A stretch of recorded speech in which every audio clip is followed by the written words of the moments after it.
कभी दौलत पर गुरूर मत करना, कभी अपनी खूबसूरती पर गुरूर मत करना। ये खूबसूरती एक दिन ढल जाएगी, ये खूबसूरत चेहरा एक दिन झुर्रियों से भर जाएगा। ये चेहरा, जिस चेहरे की खूबसूरती पर नाश करते हो, इस चेहरे पर सिलवटें पड़ जाएंगी, इस चेहरे पर झुर्रियां पड़ जाएंगी, ये बाल सफेद हो जाएंगे, ये बदन कमजोर पड़ जाएगा। ना अपनी खूबसूरती पर गुरूर करो, ना अपनी ताकत पे गुरूर करो, ना अपनी दौलत पे गुरूर करो। अल्लाह ताला कहता है मेरे स्पेशल बंदे वो हैं जो जमीन के ऊपर तकब्बुर नहीं करते, गुरूर नहीं। इसीलिए अल्लाह ताला कुरान के 15वें पारे में फरमाता है वला तमशी फिल अर्दि मरहा, जमीन में अकड़ करके न चला करो। इन्नका लन तखरिकल अर्द वलन तबलुगल जिबाल तूला, ना तो तू जमीन को फाड़ सकता है, ना तू आसमान की पहाड़ों की बुलंदियों पर चढ़ सकता है। ऐ इंसान, तू अकड़ करके क्यों चलता है, तू तकब्बुर क्यों करता है? चार पैसे आ गए, जरा सी समाज में इज्जत मिल गई तो अपने स्टेटस पर, अपने मकाम पर, अपने ओहदे पर, अपनी कुर्सी पर कोई गुरूर न करे। गुरूर करना इब्लीस का तरीका है, तकब्बुर करना इब्लीस का तरीका है। और अपने आप को डाउन रखना, अपने आप को कमजोर समझना, अपने आप को छोटा समझना, ये नबियों की सुन्नत है मेरे प्यारे साथ। अरे भाई इतना बोल रहे तो नीचे कर दो भाई, क्यों बिला वजह की टेंशन पैदा? जो थोड़ा ऊंचा ऊंचा स्टैंड है थोड़ा नीचा करो, थोड़ा नीचा करो। तकब्बुर करना और गुरूर करना ये शैतान की अलामत है मेरे प्यारे साथ। अल्लाह फरमाता है व इबादुर रहमानिल्लज़ीना यमशूना अलल अर्दि हौना, अल्लाह के खास बंदे वो हैं जो जमीन के ऊपर नर्म चाल चलते हैं, जो जमीन के ऊपर तकब्बुर नहीं करते, घमंड नहीं करते। अच्छा, यहां एक सवाल पैदा होता है। एक इंसान अच्छा कपड़ा पहनता है, नया जूता पहनता है, अब वो घर से बाहर निकला, उसका कपड़ा खूबसूरत है, उसका जूता खूबसूरत है। अब कोई दूसरा आदमी ऐसा मिल गया जिसका कपड़ा उतना अच्छा नहीं है, जिसका जूता उतना अच्छा नहीं है। अब जाहिर है एक नेचुरल बात है, एक प्राकृतिक बात है, कुदरती बात है। जब आप अपने से कमजोर इंसान को देखेंगे, अपने से कमतर इंसान को देखेंगे, आपका कपड़ा कीमती है, आपका जूता कीमती है, तो आपके दिल और दिमाग में कहीं ये बात आ सकती है कि मैं इससे अच्छा हूं, मैं इससे खूबसूरत हूं, मैं इससे बेहतर हूं। तो क्या ऐसी थिंकिंग का पैदा होना, ऐसे विचार का दिमाग में आना, ऐसी सोच का दिमाग में आना, क्या यह भी तकब्बुर है? आइए एक हदीस पढ़ के सुनाता हूं। अल्लाह के नबी फरमाते हैं जिस इंसान के दिल में जर्रा बराबर तकब्बुर होगा वो जन्नत में नहीं जाएगा। सहाबे किराम दहल गए, सहाबे किराम कांप गए। अल्लाह के रसूल, जर्रा बराबर जिसके दिल में तकब्बुर होगा, अहंकार होगा, घमंड होगा, गुरूर होगा, वो जन्नत में नहीं जाएगा। ऐ अल्लाह के नबी, हम में से हर इंसान चाहता है उसका कपड़ा अच्छा हो, हर इंसान चाहता है उसका जूता अच्छा हो, अच्छा जूता पहन के निकले, अच्छा कपड़ा पहन के निकले। अब किसी दूसरे को देख करके अगर अपने आप को बड़ा समझ लिया तो ऐ अल्लाह के नबी, ये तो बड़ा घाटे का सौदा है। एक जरा सा तकब्बुर पैदा होगा और इंसान जहन्नम में चला जाएगा। आपने फरमाया ऐ मेरे सहाबा, तकब्बुर ये नहीं है कि इंसान अच्छा कपड़ा न पहने, तकब्बुर ये नहीं है कि इंसान अच्छा जूता न पहने। आपने फरमाया इन्नल्लाह जमीलुन युहिब्बुल जमाल, अल्लाह ताला खूबसूरत है और अल्लाह ताला खूबसूरती को पसंद करता है। ये बड़ी प्यारी बात है। अल्लाह ताला खूबसूरत है, साहिबे जमाल है, अल्लाह जमील है और जमाल को पसंद करता है। कभी गौर कीजिए अल्लाह ताला की कायनात कितनी खूबसूरत है। ज्यादा दूर न जाइए, आप अपने गांव में निकल जाइए, खेतों और खलियानों पे जाके देखिए, गंगा के किनारे जाके जरा देखिए सूरज के डूबने का मंजर, जरा किसी नदी और पहाड़ के करीब जाके देखिए, दुनिया की सारी खूबसूरती फेल है मेरे प्यारे साथियों अल्लाह ताला के क्रिएशन की खूबसूरती, अल्लाह की कुदरत की खूबसूरती के आगे दुनिया की सारी खूबसूरती फेल है। अल्लाह खूबसूरत है और अल्लाह ने इस कायनात को बहुत खूबसूरत बनाया है। आप अच्छा कपड़ा पहने, अच्छा जूता पहने, इस्लाम को इस पर कोई आपत्ति नहीं है। अल्लाह ताला के नजदीक इसमें कोई हर्ज की बात नहीं। फिर तकब्बुर क्या है? अब तकब्बुर की परिभाषा, तकब्बुर की डिफिनीशन अल्लाह के नबी की जुबान से।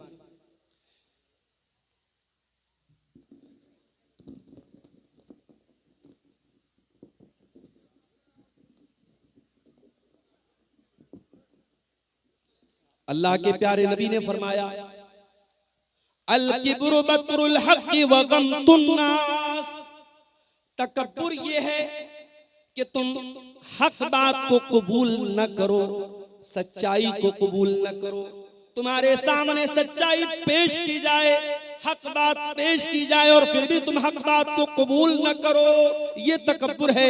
वह गम्तुन नास, और तुम लोगों को हकीर समझो, लोगों को अपने से छोटा समझो, लोगों को के ऊपर अपने आप को ऊंचा समझो, सुपीरियर समझो, ये तकब्बुर है। और इस तकब्बुर को अल्लाह माफ नहीं करेगा। तो रहमान के बंदे जब जमीन पर चलते हैं तो नरम चलते हैं, ये उनकी पहली पहचान। दूसरी पहचान, व इज़ा खातबहुमुल जाहिलून क़ालू सलामा।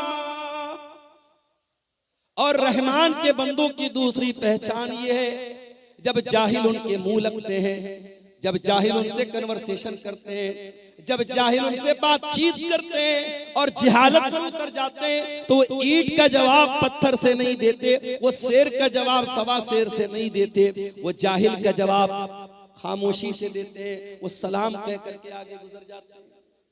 भाई हमारा मिजाज क्या है? हमारा मिजाज तो यही है कि हम किसी से कम थोड़ी। उसने हमें कैसे बोल दिया, उसने हमें कैसे उल्टा सीधा बोल दिया, हम तो ईंट का जवाब पत्थर से देंगे, हम तो शेर का जवाब सवा शेर से देंगे। नहीं, अल्लाह कह रहा है कि मेरे स्पेशल बंदे ऐसे नहीं। वइज़ा खातबहुमुल जाहिलून क़ालू सलामा।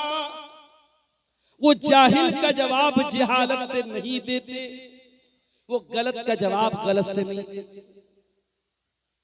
हमारी अक्सर लड़ाई क्यों होती है? हमारी रिश्तेदारियों में जो फूट पड़ती है, जो दुश्मनी होती है, क्यों होती है?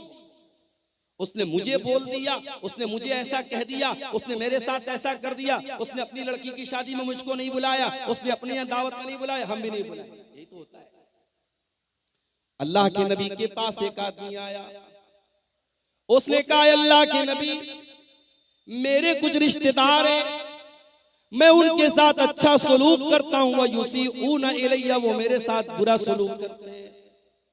ऐ अल्लाह के नबी, मैं उनके साथ अच्छा मामला करता हूं, वो मेरे साथ जिहालत का मामला करते हैं। मैं उनके साथ नरमी का मामला करता हूं, वो मेरे साथ सख्ती का मामला करते हैं। आपने फरमाया, ऐ मेरे सहाबी, जब तक तू इस हाल में, जिस हाल में तू बता रहा है, तब तक अल्लाह ताला की तरफ से एक फरिश्ता बराबर तेरी मदद करता रहेगा। और जब तक तू ऐसा काम कर रहा है, तू अपने उन रिश्तेदारों के मुंह में जहन्नम की राख भर रहा है, जहन्नम की आग भर रहा है, क्योंकि वो तेरे नरमी के मुकाबले में सख्ती करके और तेरे एहसान के बदले बदसलूकी करके वो जहन्नम के हकदार बन रहे हैं, लेकिन तू जन्नत में अपना ठिकाना बना रहा है। ये इस्लाम का अखलाक है। अभी लखनऊ के अंदर क्रिसमस का त्योहार हमारे ईसाई मजहब के लोग मना रहे थे। उनके चर्च के पास दूसरे मजहब के लोग आए और वहां पे हुड़दंग मचाने लगे, बदतमीजी करने लगे। माफ कीजिए, हालांकि वो लोग मुसलमान नहीं थे, लेकिन ये बदतमीजी कि किसी दूसरे मजहब के त्योहार के मकाम पे जाकर अपने मजहब की का जो है प्रचार करना और वहां चीखना चिल्लाना, ये अखलाक के भी खिलाफ है और मानवता के भी खिलाफ है। आज मुल्क में नफरत का माहौल इस कदर बढ़ चुका है कि आज कभी मस्जिदों के सामने, कभी चर्च के सामने और कभी किसी दूसरे मजहब की इबादतगाह के सामने जाकर इस तरीके की बदतमीजी। इस्लाम के अंदर इस जिहालत की कोई गुंजाइश नहीं। इस्लाम जाहिलों का मजहब नहीं है, इस्लाम बदतमीजी का मजहब नहीं है। इस्लाम अखलाक का नाम है, इस्लाम किरदार का नाम है, इस्लाम कैरेक्टर का नाम है। मेरे प्यारे साथियों, जाहिल का जवाब भी आपको जहालत से नहीं देना है, गाली का जवाब भी आपको गाली से नहीं। यहूदी बहुत बड़े कमबख्त थे, बहुत बड़े बदतमीज थे, गुस्ताख थे।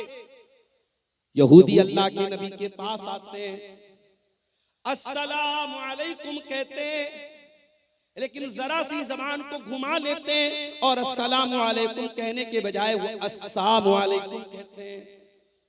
देखिए अरबी जबान बड़ी रिच जुबान है, बहुत रिच लैंग्वेज है। अस्सलाम वालेकुम की मीनिंग क्या है? तुम पर सलामती हो, तुम शांति से रहो, तुम समृद्धि से रहो, तुम खुश रहो। और अस्सलाम वालेकुम बोलो तुम मर जाओ। अरबी जबान इतनी रिच लैंग्वेज है कि एक लेटर खत्म हो गया, मीनिंग अपोजिट हो गई। अस्सलाम वालेकुम का मतलब तुम सलामत रहो और अस्सलाम वालेकुम मतलब तुम मर जाओ। यहूदियों ने अस्सलाम वालेकुम कहा, किसको? नबी।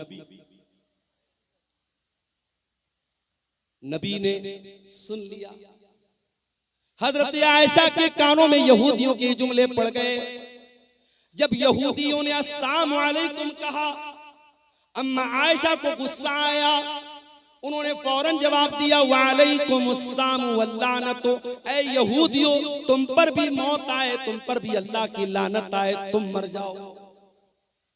अल्लाह के नबी ने देखा हजरत आयशा बड़े गुस्से में, बड़े जोश में, बड़े जज्बात में, आपने फरमाया, महलन या आयशा, ऐ आयशा ठहर जाओ, रुक जाओ।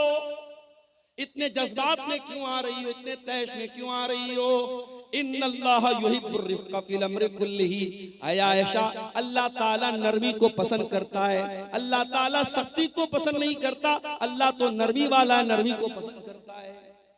हजरत आयशा ने कहा, अल्लाह के नबी, आपने देखा नहीं उन यहूदियों ने कितनी गंदी बात आपको कही? उन्होंने आपको अस्सलाम वालेकुम नहीं कहा, उन्होंने आपको अस्सलाम वालेकुम कहा। मैं कैसे गवारा कर लूं? मेरे नबी को मौत की बद्दुआ दी जाए, मेरे नबी को बुरा भला कहा जाए और मैं बर्दाश्त।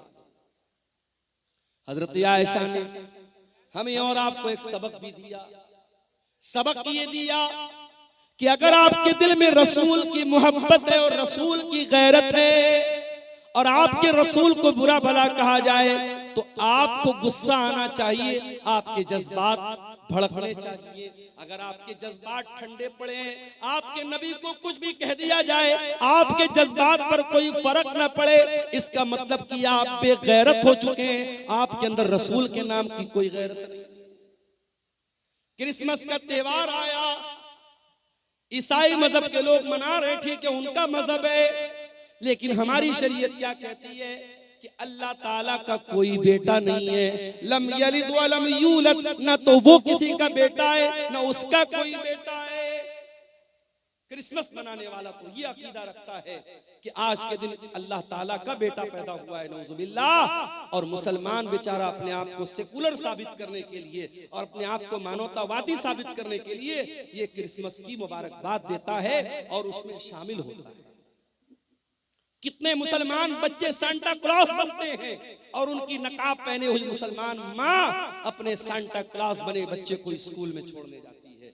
मेरे प्यारे भाइयों, मेरी माँ और बहनों, होना तो ये चाहिए था कि हम इस शिर्क से अगर रोकने की क्षमता रखते तो हम रोकने की कोशिश करते। हम रोक नहीं सकते तो कम से कम बुरा समझते, मगर हम बुरा कहाँ समझ रहे हैं, हम तो सपोर्ट कर रहे हैं, हम तो साथ दे रहे हैं। इसका मतलब कि तौहीद की गैरत हमारे अंदर नहीं है, अल्लाह की गैरत हमारे अंदर नहीं है। अल्लाह को गाली दी जा रही है, अल्लाह को बुरा भला कहा जा रहा है, अल्लाह का बेटा बनाया जा रहा है और हम मुबारकबाद दे रहे हैं, हम शुभकामनाएं दे रहे हैं, हम उनके साथ शामिल हो रहे हैं। मेरे प्यारे साथियों, हजरत आयशा ने यह सबक दिया है कि मुसलमान अगर हो, अल्लाह से मोहब्बत करते हो, रसूल से मोहब्बत करते हो, अल्लाह को बुरा भला कहा जाए तो तुम्हारा खून खौल जाना चाहिए, रसूल को बुरा भला कहा जाए तो तुम्हारा खून खौल जाना चाहिए। हजरत आयशा कहती हैं, मुझसे बर्दाश्त नहीं हुआ, मैंने जवाब दिया, ऐ यहूदियों, तुम पर अल्लाह की लानत आए, तुम मेरे नबी को बुरा भला कह रहे हो।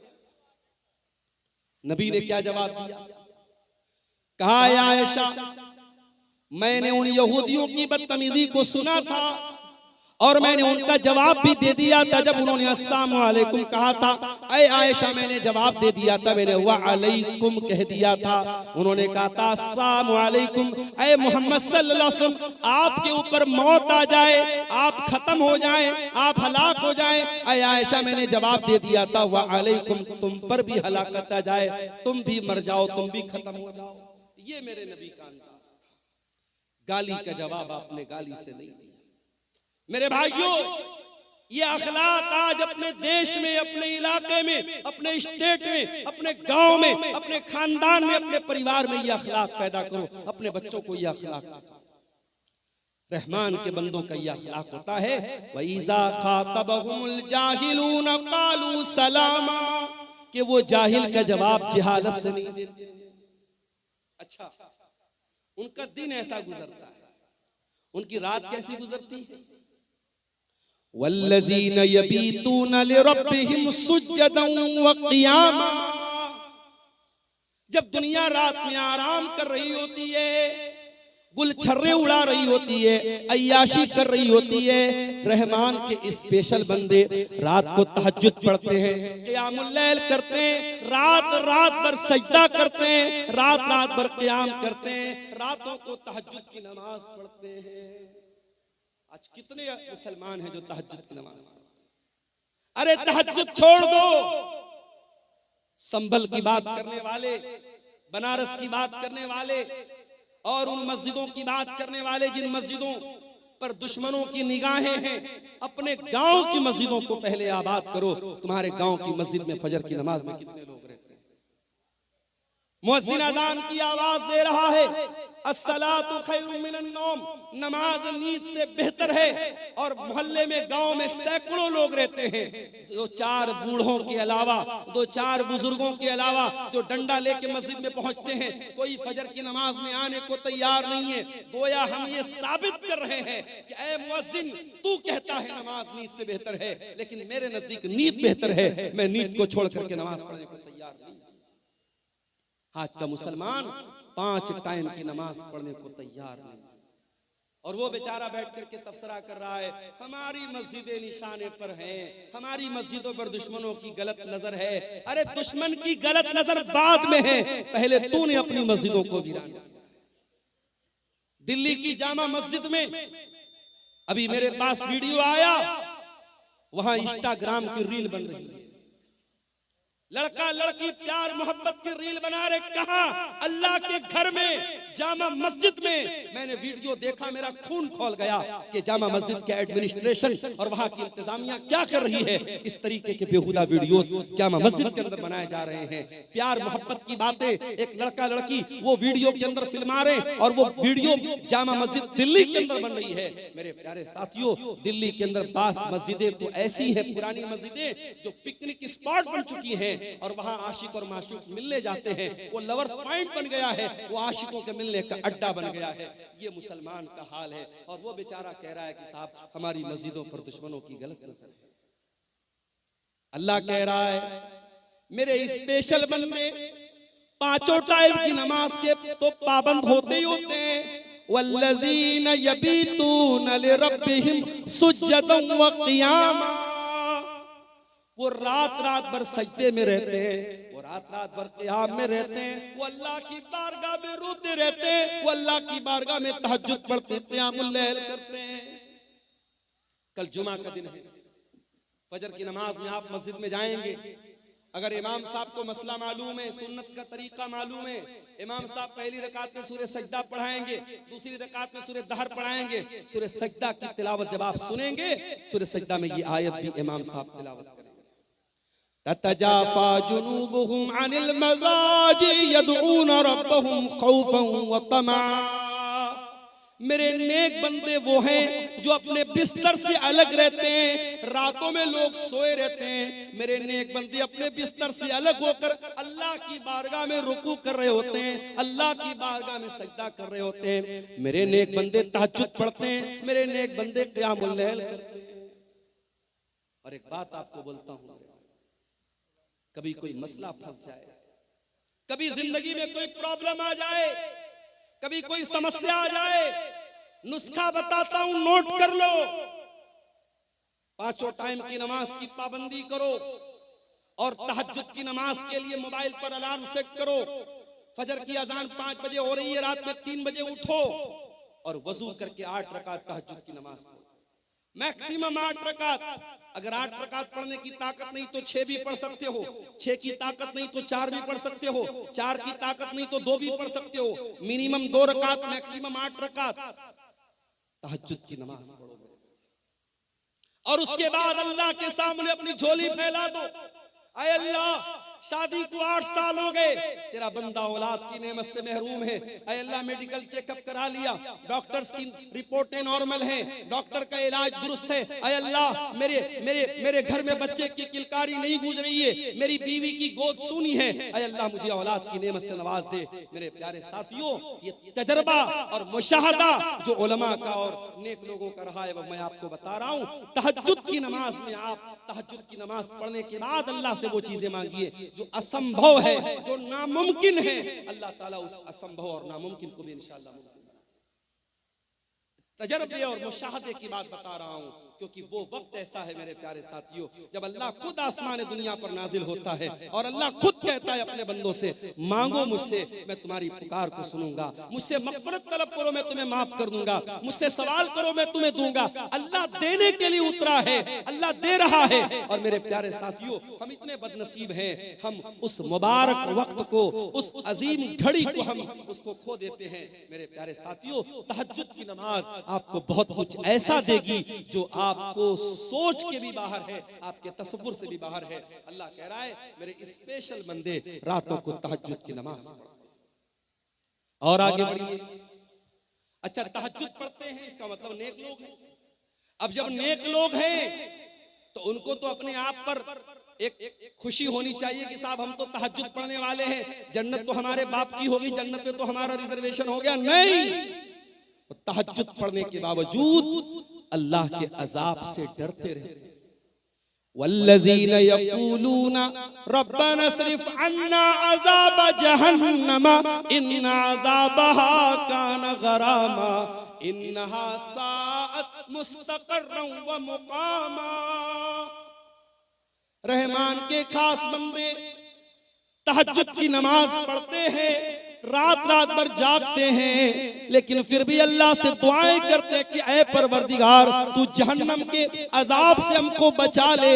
इन्ना अज़ाबहा काना गरामा, जहन्नम का अजाब तो चिमट जाने वाला है, जहन्नम का अजाब तो चिपक जाने वाला है, जहन्नम का अजाब तो छोड़ने वाला नहीं है, जहन्नम की अजाब तो जान छोड़ने वाला नहीं है।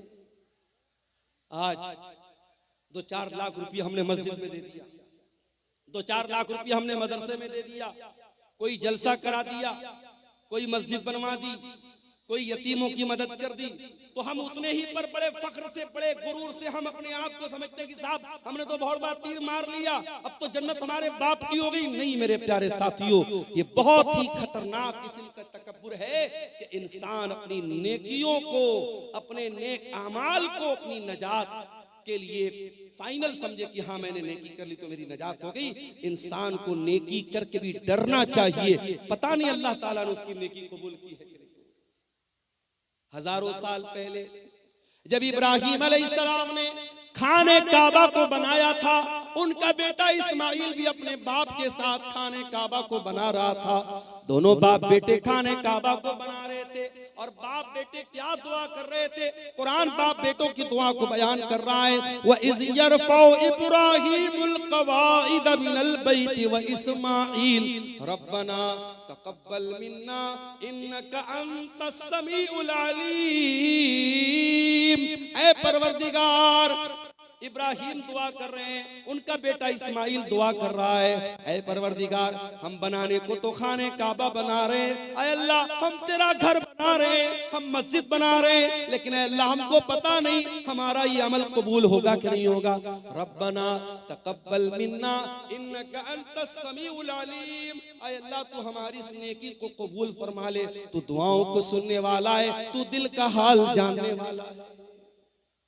नेकी के बाद इंसान को चिंता होनी चाहिए कि हमारी नेकी अल्लाह ताला के स्वीकार हुई कि नहीं हुई, अल्लाह ताला के कबूल हुई कि नहीं हुई। रहमान के बंदे तहज्जुद पढ़ते हैं और फिर भी दुआ करते हैं कि ऐ अल्लाह हमें जहन्नम के अजाब से बचा ले। इन्न अज़ाबहा काना गरामा, जहन्नम का अजाब इंसान को चिपक जाने वाला। गरामा का मतलब समझते हैं? अरबी जबान में जब कोई किसी से कर्जा लेता है तो जो कर्जा वसूलने के लिए आता है उसके लिए अरबी में गराम का लफ्ज इस्तेमाल होता है। जाहिर है कि अगर आपने किसी से कर्जा लिया है तो बार बार आपके घर पे आएगा, आपको छोड़ेगा नहीं आपसे जब तक पैसा नहीं ले लेगा। जहन्नम का अजाब भी गरामा है, जहन्नम का अजाब छोड़ने वाला नहीं है, जहन्नम का अजाब चिपक जाने वाला है, चिमट जाने वाला। अल्लाह ताला हम सबकी हिफाजत फरमाए। इन्नहा साअत मुस्तक़र्रन व मुक़ामा, जहन्नम बड़ा ही बुरी जगह है, बड़ा ही बुरा ठिकाना है। और आगे बढ़िए, रहमान के बंदों का अखलाक आपने देख लिया, रहमान के बंदों की नमाज आपने देख ली, रहमान के बंदों की दुआ आपने देख ली। अब थोड़ा सा और आगे बढ़िए, अल्लाह फरमाता है वल्लज़ीना इज़ा अनफ़क़ू लम युसरिफ़ू व लम यक़तुरू व काना बैन ज़ालिका क़वामा। रहमान के बंदे जब खर्च करते हैं तो ना तो फजूल खर्ची करते हैं, ना बखीली करते हैं, वो बीच का रास्ता अपनाते हैं। वो ना तो कंजूस होते हैं, ना बखील होते हैं, और ना ही दौलत होने के बावजूद ना तो दौलत होने के बावजूद कंजूस होते हैं, ना दौलत का मिसयूज करते हैं, गलत इस्तेमाल करते हैं, ना फजूल खर्ची करते हैं, ना कंजूसी। हमारे समाज में दोनों तरीके के लोग होते हैं। बाज लोग इतने बड़े कंजूस हैं, बहुत पैसा है, लेकिन ढंग का कपड़ा भी नहीं पहनते। बीवी बेचारी तरसती रहती है कि अरे मुझे फला कपड़ा दिला दो, फला साड़ी दिला दो, फला सूट दिला दो, इसके बाद बहुत पैसा है, मगर नीयत इतनी खराब है, बीवी बेचारी वो रोती रहती है और ये बीवी का भी हक अदा नहीं करता। बच्चे तरस जाते हैं अच्छा खाना खाने के लिए, ये कंजूस अपनी दौलत को सजा सजा के रखता है, जमीनें खरीदता है, जायदाद खरीदता है। मेरे प्यारे साथियों, ये जमीनें, ये जायदादें आपके मरने के बाद ये दूसरों के हाथ लग जाएंगी। जब तक आप जिंदा हैं, अगर अल्लाह ताला पैसा दे रहा है, अपने शरीर पर भी खर्च करो, अपने जिस्म के ऊपर भी खर्च करो, अच्छा खाओ, अच्छा पहनो, बच्चों को अच्छा खिलाओ, अगर मौका मिले थोड़ा दुनिया भी घूमो, थोड़ा तफरी भी करो, थोड़ा अच्छी जगहों पर अपने बाल बच्चों को लेके जाओ। अगर अल्लाह ने दौलत दी है तो उम्रा भी कर लो, हज भी कर लो। मेरे प्यारे साथियों, ये जिंदगी कितने दिन साथ देगी हम नहीं जानते। हम नहीं जानते हैं कब कौन सी बीमारी आ जाए, हार्ट अटैक आ जाए, और कब इंसान मर जाए, हम नहीं जानते। मेरे प्यारे साथी, अभी 4-5 दिन पहले बनारस में मैं बाइक पर जा रहा था। बनारस में वो टैक्सी चलती है, बाइक वाली टैक्सी, उस पर मैं जा रहा था। एक गैर मुस्लिम नौजवान था, बाइक चला रहा था। मेरी आदत है बाइक पर बैठता हूँ जब इस तरीके की बाइक पर, तो पूछता हूँ जो चलाने वाला होता है कि भाई क्या नाम है, कहाँ के रहने वाले हो। तो उसने बताया बनारस के करीब का वो रहने वाला था। वो उसके खुशिये में, उसके पेशाब के मकाम पे जो खुशियतैन होते हैं, जो टेस्टिकल्स होते हैं, उसमें उसको कैंसर हो गया। सोचिए 20-25 बरस का नौजवान, टेस्टिकल्स में कैंसर हो गया है, और वो बेचारा इलाज कराने के लिए बनारस आया था, और अपने माँ बाप का अकेला बेटा था, घर में कोई कमाने वाला नहीं था। वो बेचारा कैंसर के मर्ज से जो 2-4 था, और वो बनारस में बाइक चला करके अपना इलाज का खर्चा निकालने की कोशिश कर रहा है। उसकी हालत देख करके मेरे भाइयों मुझे बड़ा तरस आया, और मैं सोचने लगा कि सोचो ये इंसान जो इस कदर खतरनाक बीमारी में मुब्तला है, ये भी बेचारा बाइक चला रहा है सिर्फ इसलिए ताकि 4 पैसे आ जाएं और मेरे इलाज की में आसानी हो जाए। दुनिया में मेरे प्यारे साथियों इस तरीके के बहुत सारे लोग भरे पड़े हैं। कौन सी बीमारी, कौन सा एक्सीडेंट, कौन सा हादसा आ जाए और जिंदगी खत्म कर दे, हम नहीं जानते। जब तक जिंदगी है, तंदुरुस्ती है, उसका सही इस्तेमाल करो। दौलत है, उसका सही इस्तेमाल करो। कंजूस भी मत बनो, बखील भी मत बनो। बीवी का हक अदा करो, बच्चों का हक अदा करो। अच्छा खाओ, अच्छा पहनो, अच्छे मकान में रहो, अल्लाह की नेमतों का फायदा उठाओ। और इसका ये मतलब भी नहीं है कि आपकी इस्तिताअत 10,000 का मोबाइल लेने की है, लेकिन आप लोन पर और EMI पर आप लाख रुपए का आईफोन ले रहे हैं।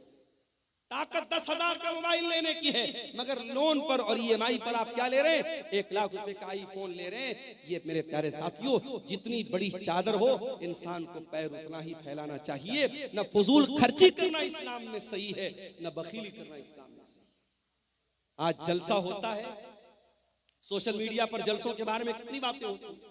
खासतौर से सीमांचल के जलसों के बारे में लोग बोलते हैं बड़ी फजूल खर्ची होती है, कभी कोई इस पर क्यों नहीं चर्चा करता। ठीक है, जलसों में जो खराबियां हैं उसको हमें दूर करना चाहिए, इस पर भी तो चर्चा होनी चाहिए कि सीमांचल ही नहीं पूरे इंडिया में मुसलमान शादियों में कितना पैसा पानी की तरह बहाता है। उत्तर प्रदेश की 2 शादियां अभी हाल ही में करंट में मेरे सामने आई। सिद्धार्थनगर में शादी हुई, मुसलमान लड़का बारातियों पर पैसा लुटा रहा है और 20 लाख रुपया उसने बारातियों पर नोटों की गड्डियां उसने उड़ा दी, 20 लाख रुपया उसने पानी की तरह बहा दिया। मेरठ में एक शादी हुई और दुल्हे को ससुराल से 2.5 करोड़ रुपए मिलते हैं और दुल्हा अपनी साली को घड़ी पहनाने का जो तोहफा देता है, जिसको घड़ी की पहनाई बोलते हैं, वो तकरीबन 11 लाख रुपए देता है। मौलवी साहब को निकाह पढ़ाने का 11 लाख रुपया दिया जाता है। क्या ये इसराफ नहीं है? क्या ये फजूल खर्ची नहीं है? अपने नाम के लिए, अपनी शोहरत के लिए, अपने आप को प्रसिद्ध करने के लिए और मशहूर करने के लिए आज मुसलमान पैसा पानी की तरफ बहाता है। मेरे प्यारे साथियों, अल्लाह क्या इसका भी हिसाब देना पड़ेगा। पैसा कहां से आया और पैसा कहां खर्च किया। आप ये कह करके पल्ला नहीं झाड़ सकते मेरा पैसा था, मेरी मर्जी थी, मैं जहां चाहे खर्च करूं। नहीं, अल्लाह आपसे पूछेगा ये पैसा हमने तुझे दिया था, ये दौलत हमने तुझे दी थी, तुझे बताना पड़ेगा ये तूने पैसा कहां से आया और ये पैसा तूने कहां खर्च किया। वल्लज़ीना इज़ा अनफ़क़ू लम युस्रिफ़ू व लम यक़्तुरू व कान बैन ज़ालिका क़वामा। रहमान के खास बंदे जब पैसा खर्च करते हैं, जब दौलत खर्च करते हैं, न फजूल खर्ची करते हैं, न बखीली करते हैं, व कान बैन ज़ालिका क़वामा, वो बीच का रास्ता अपनाते हैं। और आगे वल्लज़ीना ला यदऊन मअल्लाहि इलाहन आखर वला यक़्तुलून अन-नफ्सल्लती हर्रमल्लाहु इल्ला बिल हक़्क़ि वला यज़नून। और रहमान के खास बंदे 3 बड़े बड़े पापों से अपने आप को बचाते हैं। 3 महापाप है इस्लाम में, 3 बड़े बड़े गुनाह है इस्लाम की नजर में। सुन लीजिए इसको। वल्लज़ीना ला यदऊन मअल्लाहि इलाहन आखर, रहमान के खास बंदे अल्लाह के साथ किसी को शरीक नहीं करते, वो शिर्क नहीं करते। उनका हाथ अगर उठता है अल्लाह के सामने उठता है, वो सजदा करते हैं तो अल्लाह की बारगाह में सजदा करते हैं। वो किसी कब्र पे सजदा नहीं करते, किसी मजार पे सजदा नहीं करते, किसी पत्थर के बुत के आगे सजदा नहीं करते। वो लाल काले पीले धागों को मुश्किल कुशा नहीं समझते। आप क्या बोलिए, इसी कटिहार के इलाके में मैंने देखा अहले हदीस का घर है, शेरशाबादी का घर है, और घर में उसने क्या लगाया है, दुकान और मकान की खैरो बरकत। उस पे क्या लिखा हुआ है, कुछ गिनतियां लिखी हुई हैं, कुछ गिनतियां लिखी हुई हैं, और ये अकीदा रखा गया कि ये मेरे मकान में लगा रहेगा तो मेरे मकान में बरकत आएगी। ये उल्टी सीधी गिनती लिखने से तेरे मकान में बरकत नहीं आएगी। मकान में बरकत तेरे अमल से आएगी, तेरे ईमान से आएगी, तेरे कुरान पढ़ने से आएगी। कुरान की आयतों को तू लटका दे या गिनतियों को लटका दे, उससे तेरे घर में बरकत नहीं आएगी। मेरे भाइयों, बात कड़वी है मगर मैं सच्ची बात कहता हूं। आज हम अहले हदीसों को भी अपने अकीदे पर मेहनत करने की जरूरत है। आज हमारे जलसों में तौहीद पर तकरीरें बंद हो गई, अखलाक की बातें हो रही हैं, नमाज की बातें हो रही हैं, शराब से रोका जा रहा है, ज़िना से रोका जा रहा है। मगर दुनिया का सबसे बड़ा पाप क्या है, दुनिया का सबसे बड़ा गुनाह क्या है, शिर्क करना। आज कितनी मुसलमान लड़कियां हैं कॉलेजों में पढ़ रही हैं, हिंदू सहेली के साथ वो पढ़ रही है, उसका कोई त्योहार आया, उसने एक बच्ची महिला पिंडाल में रो रही है, किनकी बच्ची है उसको ले जाइए। किसी गैर मुस्लिम का त्योहार आया, मुसलमान लड़की स्कूल और कॉलेज में पढ़ रही है, उसके त्योहार में बाकायदा शामिल होती है और उसके मजहबी इबादत में शामिल होती है। मैं ये मसला बता दूं आपको, आपके गांव का कोई गैर मुस्लिम पड़ोसी है, कोई गैर मुस्लिम भाई है, उसके साथ मेल जोल रखना, उसके साथ प्यार मोहब्बत करना, उसके साथ अच्छा सलूक करना, उसके सुख दुख में काम आना, मैं बिल्कुल मना नहीं कर रहा हूं, इस्लाम तो इसका हुक्म देता है। मगर हाँ, जब मसला ईमान का आ जाए, जब मसला अकीदा का आ जाए, वहां कोई कॉम्प्रोमाइज नहीं करता। किसी गैर मुस्लिम के मजहबी इबादत में आपको शामिल नहीं होना है। इबादत अगर होगी तो अल्लाह की होगी, ये उसूल है, ये उसूल है कुरान। कुल या अय्युहल काफिरून ला आबुदु मा ताबुदून, ऐ नबी आप कह दीजिए कि ऐ काफिरों, जिसकी इबादत मैं करता हूं उसकी तुम नहीं करते, जिसकी तुम करते हो मैं नहीं। तो रहमान के खास बंदे शिर्क नहीं करते। सबसे बड़ा पाप क्या है? अल्लाह के बराबर किसी को बना देना, अल्लाह के बराबर किसी को दर्जा देना। आप तो सीमांचल के इलाके में रहते, यहां तो कम ये चीजें आपको मिलेंगी। आप जरा सा उत्तर प्रदेश में आइए, जरा कलकत्ता चले जाइए, जरा आप मालदा साइड में, बारसोई साइड में आप चले जाइए, आपको जगह जगह शिर्क के अड्डे मिल जाएंगे। मुसलमान किस किस चीज के आगे सर झुका रहा है आप यकीन नहीं कर सकते। एक मुसलमान रास्ते में जा रहा था, उसके एक पैर का जूता टूट गया। अब एक पैर का जूता पहन के तो वो चल नहीं सकता था। उसने मारे गुस्से में अपने जूते को एक पेड़ के ऊपर फेंक दिया। एक साल के बाद जब वो मुसलमान उस जगह से गुजरा, देखा कि पूरे पेड़ पर ढेर सारे जूते पड़े हैं। उसने किसी से पूछा, भाई इस पेड़ पर इतने सारे जूते कहां से आए? कहा कि नहीं मालूम, बस कोई आदमी यहां से गुजरा था, देखा कि इस पेड़ पर एक जूता पड़ा है, तो लोगों ने आपस में ये धारणा बना ली, अकीदा बना लिया कि इस पेड़ के ऊपर जूता लटकाने से बिगड़ी बन जाएगी, मुसीबत दूर हो जाएगी, मन्नत पूरी हो जाएगी। अब जूते पर जूता, जूते पर जूता लटकाया जाए। ये मुसलमान का अकीदा है। मुसलमानों के अकीदे में इतना बिगाड़ है मेरे प्यारे साथियों, कहीं बिल्ली की कब्र है, कहीं घोड़े का मजार है, कहीं पागल बाबा का मजार है, और वहां जाके मुसलमान सर झुका रहा है। अल्लाह कह रहा है मेरे खास बंदे अल्लाह के साथ शिर्क नहीं करते। वल्लज़ीना ला यदऊना मा अल्लाहि इलाहन आखर, मेरे स्पेशल बंदे अल्लाह के साथ शिर्क। दूसरा गुनाह, वला यक़्तुलून अन्नफ्सल्लती हर्रमल्लाहु इल्ला बिल हक़्क़ि, और अल्लाह के खास बंदे किसी निर्दोष की हत्या नहीं करते, किसी बेकसूर को कत्ल, किसी इनोसेंट पर्सन का मर्डर नहीं करते, किसी बेकसूर की हत्या नहीं करते। इस्लाम किसी बेकसूर की हत्या करने की इजाजत नहीं देता। अभी एक वाक़या आया, एक मुसलमान, अपने आप को सो कॉल्ड मुसलमान कहने वाले इंसान ने गाड़ी के जरिए कई लोगों को कुचल दिया, और पता लगा कि वो आदमी पहले सऊदी में रहता था। सऊदी हुकूमत ने साफ बयान दे दिया उस इंसान का हमसे कोई ताल्लुक नहीं है, और वैसे भी वो मुसलमान नहीं था, मुल्हिद इंसान था, दीन बेजार इंसान था।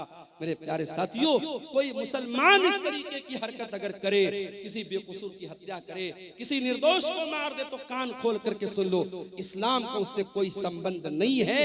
इस्लाम बेकसूरों की जान लेने की शिक्षा नहीं देता है। इस्लाम के नजदीक बहुत बड़ा क्राइम है, बहुत बड़ा गुनाह है किसी की जान लेना। हाँ, इस्लाम में 3 ऐसे मकामात हैं जहां किसी की जान ली जा सकती है, ये भी याद रखो। इस्लाम में 3 लोगों को कत्ल किया जा सकता है। नंबर 1, अस्सय्यिबुज़्ज़ानी, शादीशुदा इंसान अगर जिना कर रहा है और इस्लामी हुकूमत है, चाहे वो मर्द हो चाहे वो औरत हो, इस्लामी हुकूमत के अंदर शादीशुदा जानी की सजाए मौत है, उसे रज्म किया जाएगा, पत्थरों से मार मार के खत्म किया जाएगा। नंबर 2, अल क़त्ल बिल क़त्ल, अगर किसी ने किसी की हत्या की है तो हत्यारे को उस हत्या के बदले, उस कत्ल के बदले हत्यारे को कत्ल किया जाएगा, कातिल को कत्ल किया जाएगा, कातिल से क़िसास किया जाएगा, उसको भी इस्लाम में उसकी इजाजत दी गई है। और नंबर 3, अल मुफारिक़ु लिदीनिही, इस्लामी हुकूमत के अंदर अगर कोई मुसलमान रहता है, वो इस्लाम को फॉलो करते करते अगर इस्लाम को छोड़ देता है और किसी दूसरे मजहब को स्वीकार कर लेता है, मुर्तद हो जाता है, मुशरिक हो जाता है, काफिर हो जाता है, अगर इस्लामी हुकूमत के अंदर ऐसा काम करता है तो इस्लाम में मुर्तद की सजाए मौत है। इस्लाम ये कहता है अगर आप इस्लामी हुकूमत में रहते हैं, आप इस्लाम को छोड़ के किसी और मजहब पर अमल करते हैं, कोई मसला नहीं है, आप रह सकते हैं। लेकिन अगर आप इस्लाम को फॉलो करते हैं और इस्लामी हुकूमत के अंदर रहते हुए आप अगर मुर्तद होते हैं, अल्लाह के दीन को छोड़ करके कोई और दीन अपनाते हैं, तो फिर ये माफी के लायक जुर्म नहीं है, ये माफ करने के लायक अपराध नहीं है, और इस्लामी हुकूमत में उसकी सजा सजाए मौत है। ये 3 गुनाह ऐसे हैं जिन पर इस्लाम में कत्ल करने की इजाजत दी गई है। अल्लाह कह रहा है वला यक़तुलून नफ्सल्लती हर्रमल्लाहु इल्ला बिल हक़्क़ि, मेरे नेक बंदे वो हैं, मेरे स्पेशल बंदे वो हैं जो किसी निर्दोष की हत्या नहीं करते, वला यज़नून, और जिना नहीं करते। ये तीसरा बड़ा गुनाह है, जिना करना, बदकारी करना, शर्मगाह का गलत इस्तेमाल करना। ये जिनाकारी और बदकारी इस्लाम की नजर में तीसरा बड़ा गुनाह है। इसीलिए जब अल्लाह के नबी से पूछा गया, आय अल्लाह के नबी अय्युज़ ज़म्बि आज़मु इंदल्लाह, अल्लाह के नजदीक सबसे बड़ा गुनाह क्या है? आपने फरमाया अंतजाला लिल्लाहि निद्दन व हुवा खलक़क, सबसे बड़ा गुनाह यह है कि तुम अल्लाह के बराबर किसी को करार दे दो। पूछा गया आय अल्लाह के नबी उसके बाद दूसरा सबसे बड़ा गुनाह क्या है? आपने फरमाया अन तक़तुला वलदक खशियत अन यतममक, अपनी औलाद को कत्ल कर देना इस डर से कि वो औलाद तुम्हारे साथ खाए। अब यहाँ एक मसला पैदा होता है, क्या फैमिली प्लानिंग करने की इस्लाम में इजाजत है? 2 लड़के हैं मेरे, अभी मैं तीसरा लड़का नहीं चाहता, अभी 2 लड़कों को पालना मेरे लिए मुश्किल हो रहा है, तीसरा लड़का मैं नहीं चाहता, तीसरी औलाद नहीं चाहता, क्या फैमिली प्लानिंग कर सकता हूं? ये बड़ा ही नाजुक मसला है। फैमिली प्लानिंग कर सकते हैं कि नहीं कर सकते हैं, ये बड़ा ही नाजुक मसला है। उसमें अगर आप बच्चे की पैदाइश और बच्चे के मां के पेट में वजूद में आने से पहले के जो तरीके हैं जिसमें हमल न ठहरे, अगर वो तरीके आप अपनाते हैं तो उसकी गुंजाइश मौजूद है। अगर आप कोई परमानेंट ऐसा जैसे नसबंदी हो जाती है, ये गलत है, या बगैर किसी मजबूरी के औरत को ऑपरेशन करा दिया जाए, ये गलत है। अगर वक्ती तौर पर और आरजी तौर पर अगर हमल न ठहरे, इसके लिए कोई तदबीर अपनाई जाए, उसकी गुंजाइश तो मौजूद है। मगर एक बार अगर प्रेगनेंसी वजूद में आ गई, हमल वजूद में आ गया, अब उसके बाद उसको डिस्ट्रॉय करना, उसको एबॉर्शन करना, उसको खत्म करना मां के पेट में, मेरे प्यारे साथियों, ये औलाद का कत्ल है और ये उस जान का कत्ल है, और इसका हिसाब आपको देना। हाँ, अगर कभी ऐसा हो गया कि हमल ठहर गया और औरत की सेहत और उसकी तंदुरुस्ती इस लायक नहीं है कि वो बच्चे को जन्म दे, क्या है ये? चांदी की का पायल किसी अल्लाह की बंदी ने, किसी हमारी बहन ने ये दिया है, इस मस्जिद का चंदा है, ईदगाह के लिए, अच्छा ईदगाह के लिए दिया है। अल्लाह ताला इस बहन के इस चंदे को कबूल फरमाए। तो मेरे भाइयों, अगर प्रेगनेंसी ठहर गई है, उसके बाद जब तक बहुत ही क्रिटिकल केस ना हो और डॉक्टर्स का इस बात पर इत्तेफाक ना हो कि अगर ये हमल ठहरा और बच्चा हुआ, मां की जान को खतरा हो जाएगा, उस अवस्था में, उस सिचुएशन में तो इजाजत दी जा सकती है। नॉर्मल हालात में अगर हमल ठहरा है, उसको कोई खत्म करता है, तो ये भी औलाद का कत्ल है। अल्लाह के नबी फरमाते हैं दूसरा बड़ा गुनाह क्या है? औलाद को कत्ल कर देना इस डर से कि वो आपके साथ।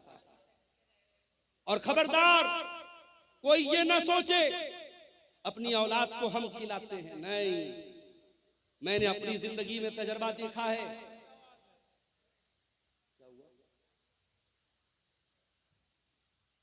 मेरी 3 बेटियां हैं, 2013 में शादी हुई, 14 में मेरी बड़ी बेटी पैदा हुई। मैंने जिंदगी में अपना तजर्बा मैं आपको बता रहा हूं, मैंने महसूस किया है, खास तौर से बेटी जब पैदा होती है, इंसान अपनी जिंदगी में, अपनी रोजी रोटी में, अपने कारोबार में, अपनी मईशत में बरकत महसूस करता है। औलाद अपना मुकद्दर लेके आती है। आप खबरदार ये मत सोचिए कि आप अपनी औलाद को खिलाते हैं। आपको भी खिलाने वाला अल्लाह है और आपकी औलाद को भी खिलाने वाला अल्लाह है।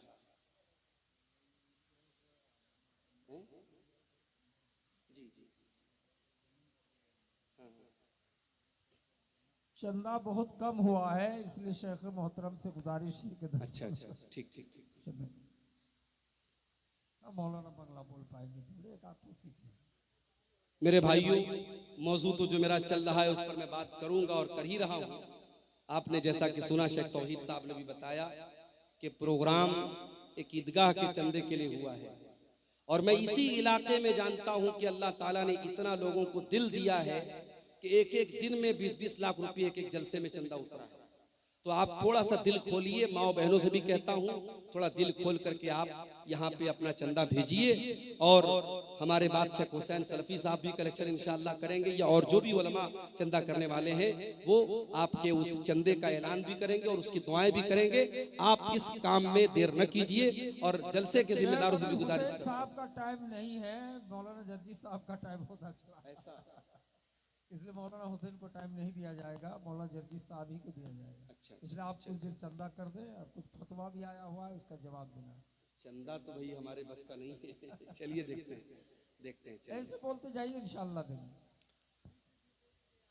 तो मेरे भाइयों, औलाद का कत्ल करना ये बहुत बड़ा गुनाह है। अल्लाह के नबी ने पूछा दूसरा बड़ा गुनाह क्या है? आपने फरमाया अन तक़तुल वलदक खशियता यतमा माक, अपनी औलाद को कत्ल कर देना इस डर से कि वो तुम्हारे साथ खाएगी। औलाद को हम नहीं खिलाते, अल्लाह खिलाता है, बात याद रखिए।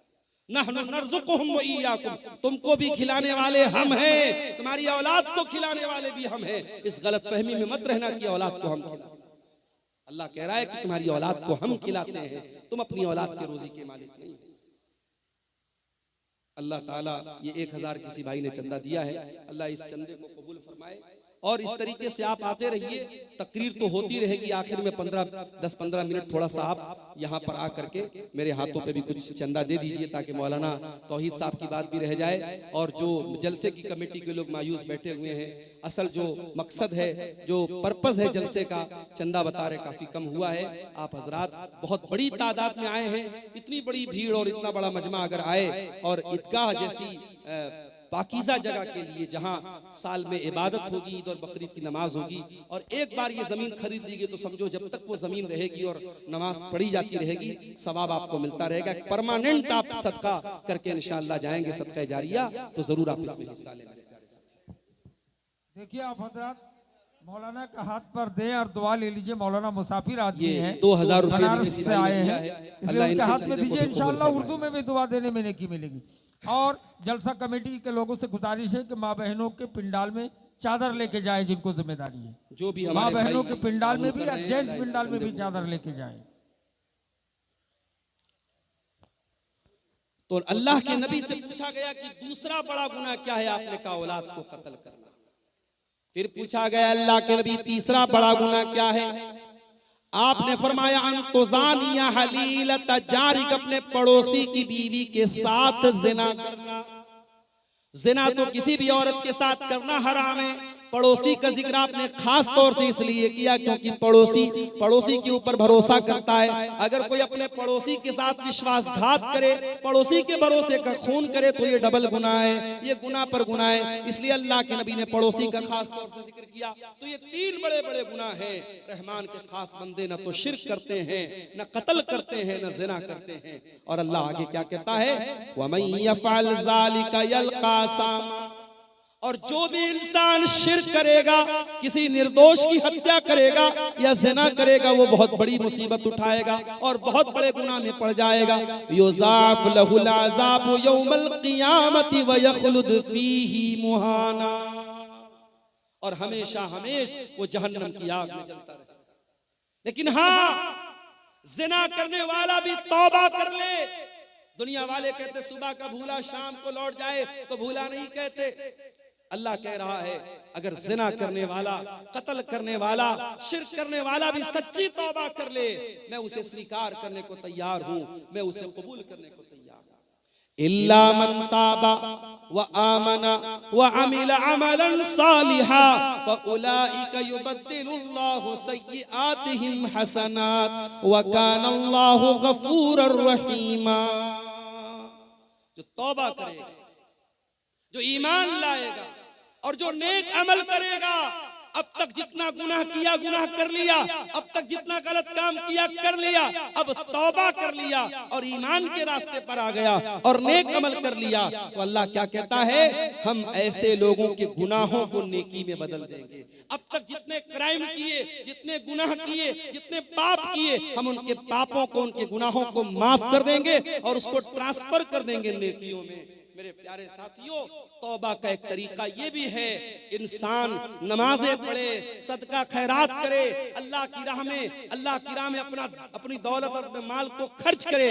अगर आपको ये महसूस होता है हाँ मुझसे जिंदगी में कुछ गुनाह हुए हैं, तो तौबा का तरीका एक ये भी है कि आप जिस तरीके से आज के इस प्रोग्राम में आपको मौका मिल रहा है कि आप ईदगाह की जमीन के लिए एक सदका जारिया आप दें, आप यहाँ पे आए और अपना चंदा जरूर लिखवाएं और दें, ताकि अल्लाह ताला आपकी तौबा को कबूल करे। जो तौबा करेगा और नेक अमल करेगा और ईमान के रास्ते पर चलेगा, अल्लाह कह रहा है उसके गुनाहों को हम नेकियों में बदल देंगे। वमन ताबा व अमिल सालिहन फइन्नहु यतूबु इलल्लाहि मताबा। और जो इंसान तौबा करता है वो सही रास्ते पर वापस पलट जाता है, वो अपनी गाड़ी को यू टर्न लेकर के सही रास्ते पर आ जाता है। आपको कटिहार से मोहना चाँदपुर आना था, सही रास्ते पर आप चल रहे थे, अचानक गूगल मैप के चक्कर में गलत रास्ते पर चले। आजकल गूगल मैप बहुत रास्ता गड़बड़ बता देता है। अभी उत्तर प्रदेश में गूगल मैप के चक्कर में एक पुल कोई बन रहा था, अभी आधा अधूरा पुल बना था, उस पर 4 व्हीलर लेकर के एक नौजवान चला गया और पुल पर से उसकी गाड़ी गिर पड़ी और नौजवान बेचारा इंतकाल कर गया, अल्लाह को प्यारा हो गया। तो आप गूगल मैप के चक्कर में गलत रास्ते पर जब चले गए, रास्ते में एक आदमी जा रहा था, जलसे में जा रहा था, उसने कहा भाई साहब कहाँ जा रहे हैं? आपने कहा मोहना चाँदपुर जा रहा हूँ। तो उसने आपको बताया कि नहीं, अब अपनी गाड़ी को मोड़ दीजिए, आप यू टर्न ले लीजिए।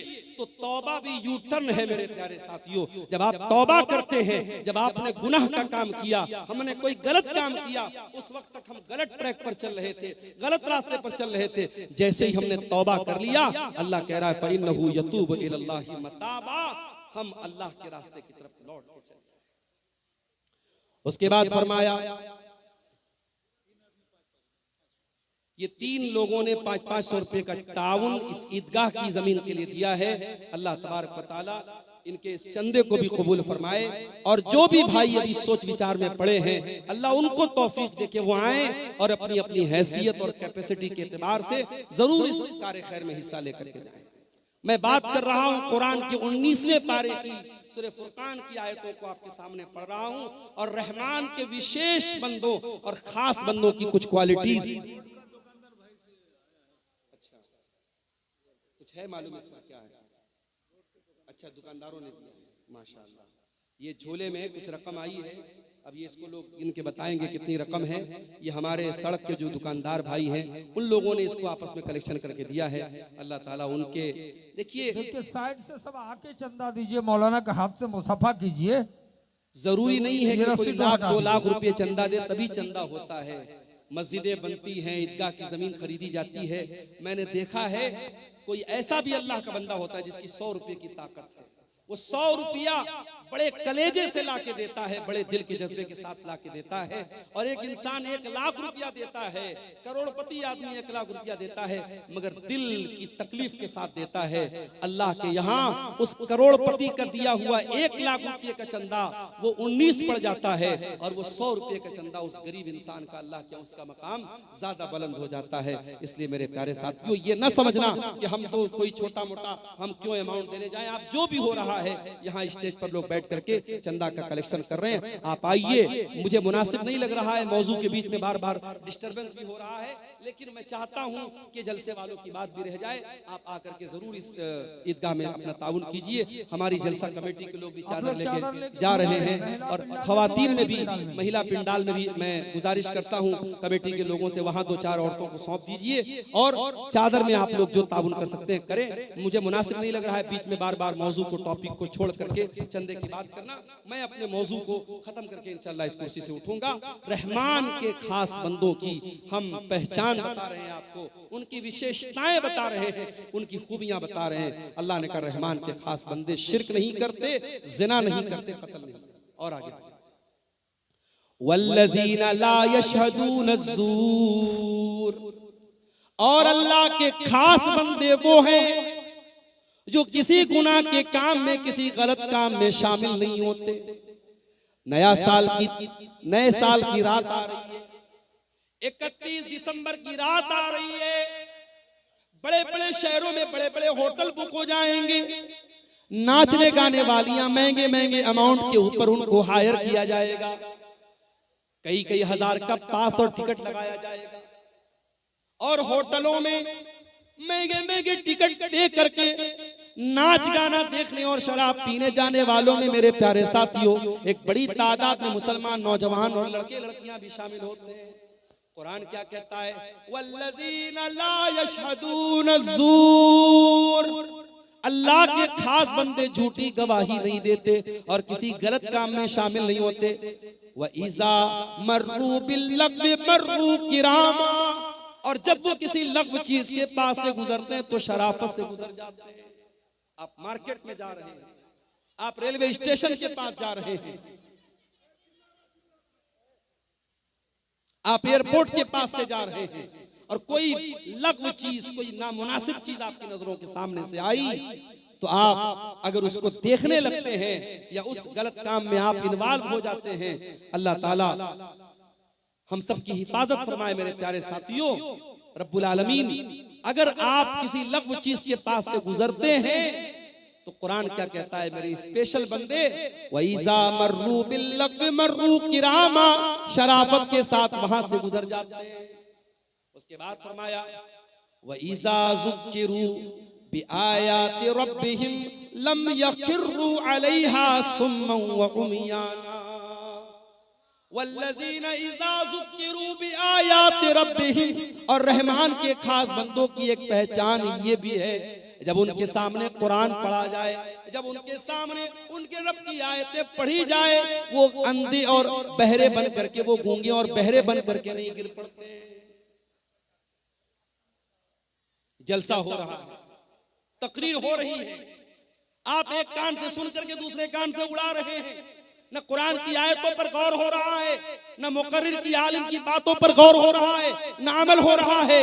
तो याद रखिए मेरे प्यारे साथियों, अल्लाह के नेक बंदों का ये तरीका नहीं है। अल्लाह के नेक बंदे क्या करते हैं, वो गौर करते हैं, वो बातों को कैच करते हैं, वो समझने की कोशिश करते हैं, वो अमल करते हैं। वल्लज़ीना इज़ा ज़ुक्किरू बिआयाति रब्बिहिम, रहमान के खास बंदों के सामने जब उनके परवरदिगार की आयतें पढ़ी जाती हैं, लम यखिर्रू अलैहा सुम्मन व उमियाना, वो अंधे और बहरे बन करके नहीं गिर पड़ते। देखिए ये बच्ची रो रही है, एक बच्ची रो रही है, ये बच्ची को स्टेज पर है, ले जाइए भाई, किनकी बच्ची है, कैसी माँ है, कितनी छोटी बच्ची को छोड़कर कहाँ है,